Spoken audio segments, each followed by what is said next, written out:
Hello students, I am doctor Vikrant HOD computer science Batula महाविद्यालय और एक छोटे से कॉन्सेप्ट को लेकर के मैं आया हूं आपके बीच में। वो है हमारा question write a program for finding a even and odd number. जैसे हम अपने डे टू डे लाइफ में ये पता करते हैं कि कौन सी संख्या सम है, कौन सी संख्या विषम है, तो जब भी हम प्रोग्रामिंग की बात करते हैं तो आपको पता है set of instructions for a programme.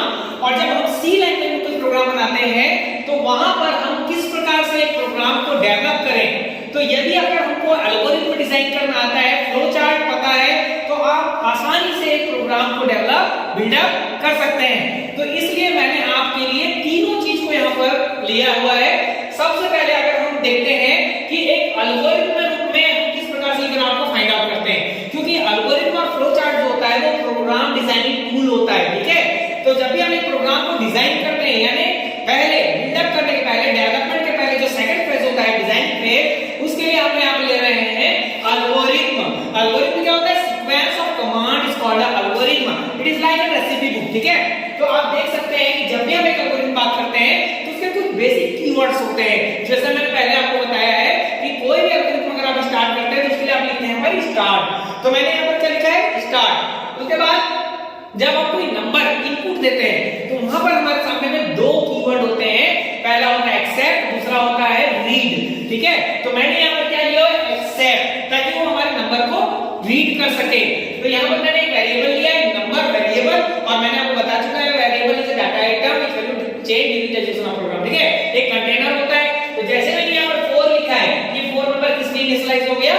Number में। ये एक असाइनमेंट ऑपरेटर है। जब भी मैं एक असाइनमेंट ऑपरेटर के साथ कोई वैल्यू लिख रहा हूं तो वो उस पर्टिकुलर वेरिएबल के अंदर स्टोर हो जाती है। ठीक है, इसके बाद मैंने क्या किया? कंडीशन दिया, इफ यदि num% इक्वल टू 0। इससे क्या पता चल रहा है कि जो भी नंबर मैंने यहाँ पर स्लाइस किया है उसको 2 से आप विभाजित करेंगे। अब आप यहाँ पर देख रहे हैं डिवीजन ऑपरेटर की जगह में क्या दिख रहा है? Remainder operator. रिमाइंडर ऑपरेटर का यूज क्यों कर रहे हैं हम लोग? तो जब हम डिवीजन करते हैं तो वो रिमाइंडर को नहीं बताता है, लेकिन जब हम रिमाइंडर करते हैं तो रिमाइंडर ऑपरेटर लेते हैं तो ये विभाजित तो करेगा, साथ ही साथ उसके शेषफल को भी देखेगा। ठीक है, तो हमने यहाँ क्या किया है? 2 से नंबर को डिवाइड किया। अब आप देख रहे हैं नंबर से इक्वल टू 0 हमने कंडीशन दे दिया। यदि कोई भी नंबर जो हमारे द्वारा मेंशन किया गया है वो 2 से पूर्ण रूप से विभाजित हो जाता है और शेषफल क्या आता है? 0। मैंने यहाँ कंडीशन दे दिया। कंडीशन चेक करेगा, अगर ये कंडीशन सही है देन डिस्प्ले। कोई भी आउटपुट स्टेटमेंट के लिए हम लोग यहाँ पर क्या लेते हैं? एल्गोरिथम में डिस्प्ले लेते हैं। ठीक है, डिस्प्ले या राइट लिख सकते हैं आप। तो मोस्ट पॉपुलर जो होता है डिस्प्ले कीवर्ड है। तो हमने यहाँ पे मैसेज दे दिया इवन नंबर। मैंने आपको बताया है प्रीवियस लेक्चर में कि वांटेड काम में जो भी आप मैसेज देते हो ऐसे ही शब्द आता है। तो मैंने यहाँ पे पहला स्टेटमेंट लिखा डिस्प्ले इवन नंबर। एल्स यदि नहीं, क्या हो रहा है? अगर ये कंडीशन गलत हो जा रही है तो ये स्टेटमेंट को प्रिंट नहीं करेगा। फाल्स होगा तो कहां जाएगा? यदि नहीं तो डिस्प्ले ऑड नंबर। ठीक है, तो वो क्या डिस्प्ले कर देगा? ऑड नंबर डिस्प्ले कर देगा। यहां पर प्रोसेस कंप्लीट हो जाता है। तो लास्ट करने के लिए हम क्या करते हैं? इफ ओपन किया था हमने, इसलिए एंड इफ, और एंड इफ के बाद हम लास्ट में क्या कर देते हैं? एंड। तो यहां पर हमारा एल्गोरिथम क्या हो जाता है? समाप्त हो जाता है। लेकिन आप देख रहे हैं कि इसमें स्टेप्स तो पता चल रहे हैं लेकिन फ्लो पता नहीं चल रहा है। ये कंडीशनल प्रोग्रामिंग है, हमको फ्लो जानना जरूरी होता है कि इसके बाद क्या हो रहा है। ठीक है, तो यहां पर आप देख सकते हैं ये फ्लो चार्ट है। It is a pictorial method to represent design of program. ठीक है, एक चित्र विधि है जिसके माध्यम से हम आसानी से फ्लो को समझ सकते हैं। तो आप देख रहे हैं कि सबसे पहले हमने क्या किया है?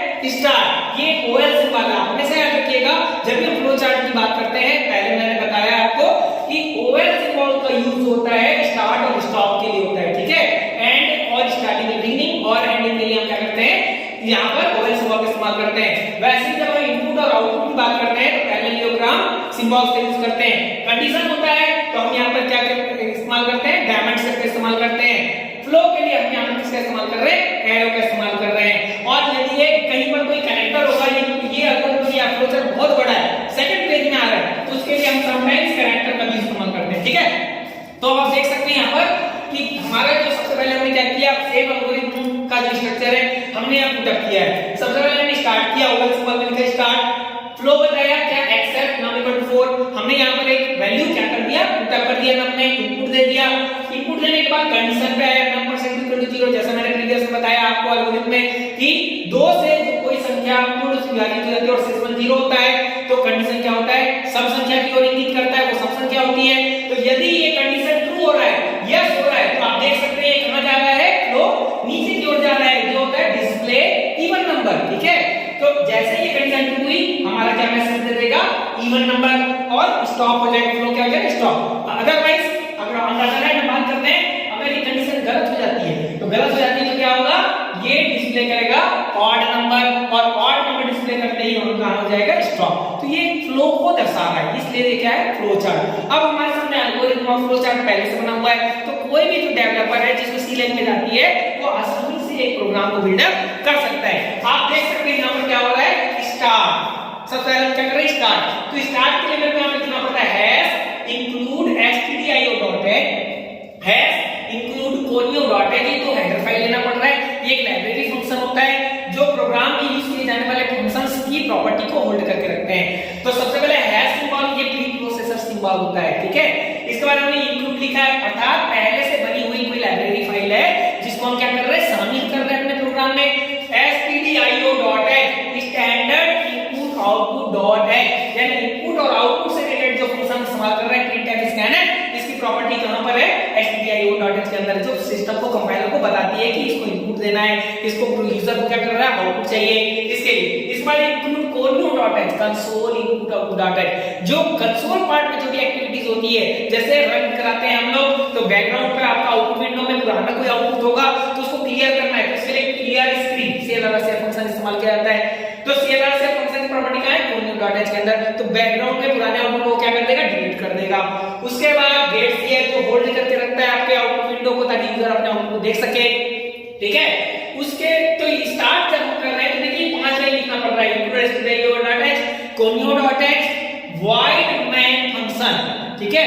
void का अगर हम सी लैंग्वेज बात करते हैं तो इसको रिटर्न टाइप बोलते हैं, लेकिन एडवांस डेटा टाइप में हम इसको क्या बोलते हैं, void को एम्प्टी डेटा टाइप, ठीक है। तो ये क्या होता है, ये नल वैल्यू को होल्ड करता है, खास करके रिटर्न नहीं देता। Main function mother of all function, इसके बिना सी और C++ में कोई प्रोग्राम रन नहीं हो सकता। हम मेन फंक्शन की बॉडी ओपन करेंगे, ओपनिंग करली प्रेस से clr लिखेंगे, ये जो 5 लाइन है मेरे स्टार्ट के लिए हम यूज कर रहे हैं, ठीक है, लैंग्वेज पे।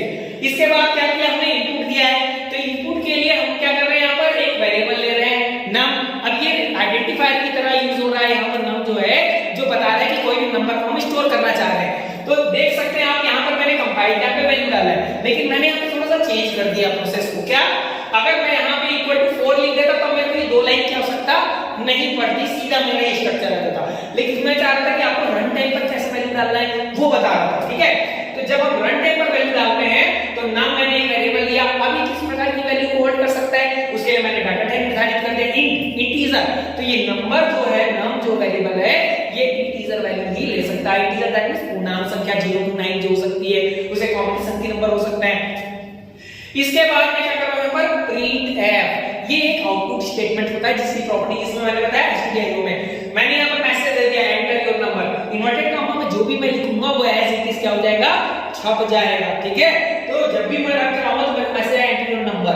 अब उस नंबर वहां पर मैं रन टाइम में जब नंबर डालूंगा तो उसको लेकर के मेमोरी तक, जहां पर ये वेरिएबल रखा हुआ है, उसमें स्टोर करने वाला भी कोई होना चाहिए। तो उसके लिए सी लैंग्वेज में हमको क्या लिखना पड़ता है, %d, ये डिनोट करेगा %d, ये क्या करेगा, इंटीजर की वैल्यू को वहां से कैप्चर करेगा और उठा करके मेमोरी में लेकर जाएगा। लेकिन कहां डालना है, किस वेरिएबल में डालना है, उसके लिए हम एम% सिंबल इस्तेमाल करते हैं।